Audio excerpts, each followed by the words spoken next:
Tribuners, dua pegawai Dinas PUPR KKT mangkir dari panggilan penyidik Kejati Maluku terkait kasus UP3.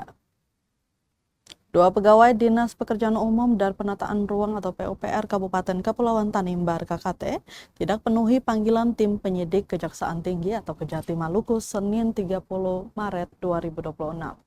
Kedua pegawai PUPR itu ialah berinisial FM dan AT.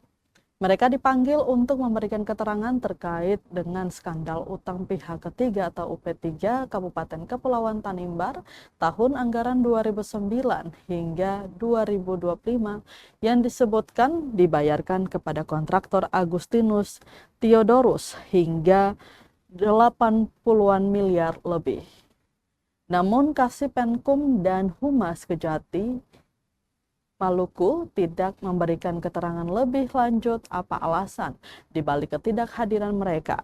Sebagai informasi, dalam kasus UP3 KKT, sejumlah pejabat daerah telah diperiksa, yakni mantan PLT Kepala Badan Pemeriksaan Keuangan dan Aset Daerah atau BPKAD, James Ronald Watumlawar, PLT Kadis PU Abraham Jaulat, Kepala Inspektorat Kabupaten Kepulauan Tanimbar, Jadid Huwai, dan Inspektur Pembantu 4 Desi Sabono.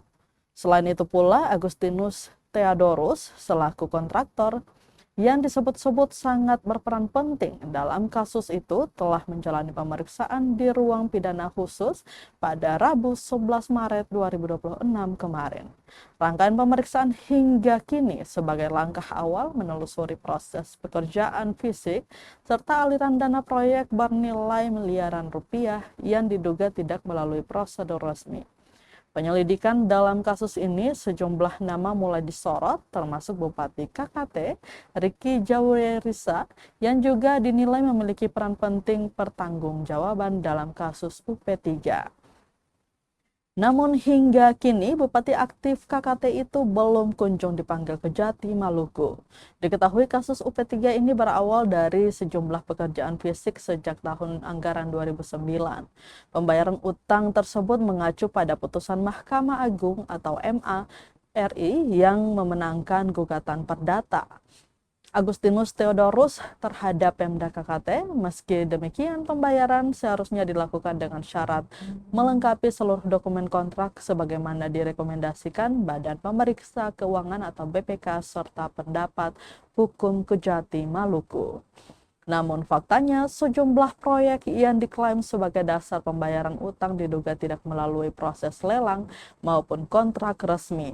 Informasi yang dihimpun menyebutkan sebagian proyek tersebut diduga dikerjakan melalui mekanisme penunjukan langsung tanpa prosedur pengadaan yang sah.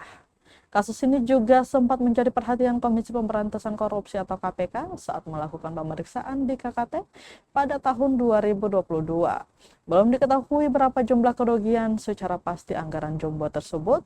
Tentu penyelesaian kasus ini dan kepastian hukum sangat diperlukan.